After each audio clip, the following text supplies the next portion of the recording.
Bonjour Floriane, je suis hypersensible et je ne peux pas travailler car c'est un handicap.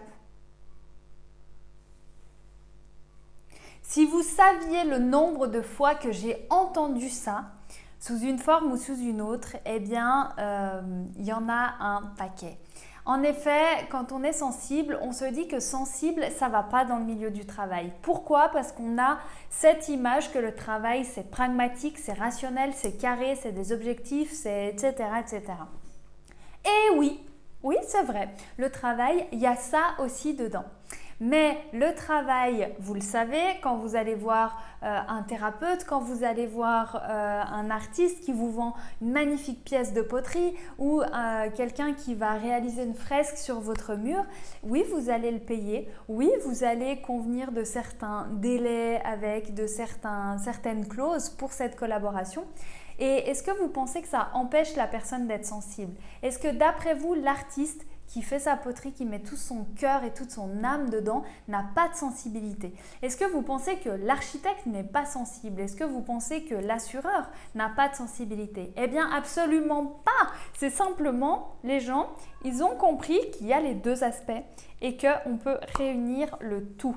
On peut réunir le tout sans les mélanger, sans faire n'importe quoi, sans que ça ressemble à justement un espèce de charabia où je suis hypersensible, je suis totalement émotive et j'essaye d'être hyper structurée, hyper carrée. On peut vraiment utiliser, et c'est là que ça va devenir intéressant, c'est que notre sensibilité, elle va devenir un outil de taille, un outil de qualité qu'on va mettre au service de notre activité, de nos clients via notre métier. Donc, première étape pour justement sublimer, valoriser notre sensibilité, c'est déjà de l'admettre. Okay. Deuxième étape, ça va être bien de la comprendre, de se familiariser avec, de dire c'est ok, comment tu fonctionnes, qu'est-ce que tu me montres, comment on vit toutes les deux. C'est déjà vous avec elle, c'est déjà être ok ensemble.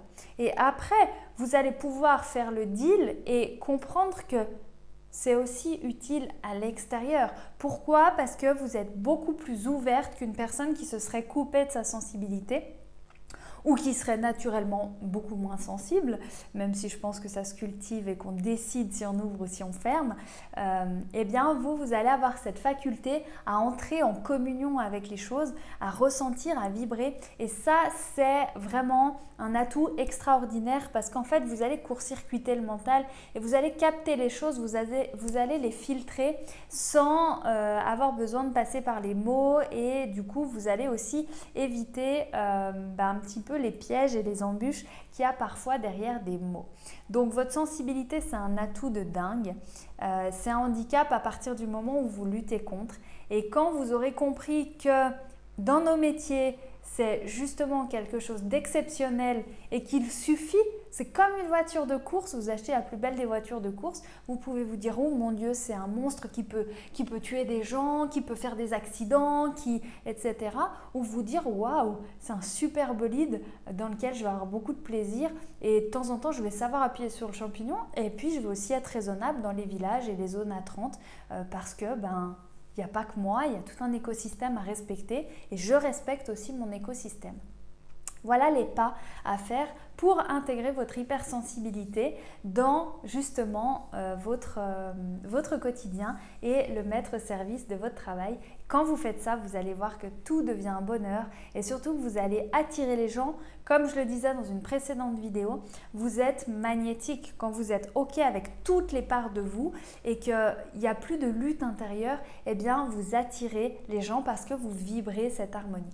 Donc je vous invite à passer un petit moment avec votre hypersensibilité et à faire copine-copine avec, et puis voir ce qui se passe. C'est le début d'un chemin, c'est quelque chose qui se cultive. Je vous accompagne avec un immense plaisir là-dedans parce qu'en écorché de la vie que j'étais, je peux vous garantir que j'ai fait du chemin pour faire en sorte que voilà, tout aille ensemble. Et quand on arrive à justement à pas à lisser, pas à effacer, mais à harmoniser, c'est vraiment le mot, tout ça, eh bien ça devient juste magique, ça devient encore plus de bonheur. Et c'est tout ce que je vous souhaite, de rayonner de bonheur.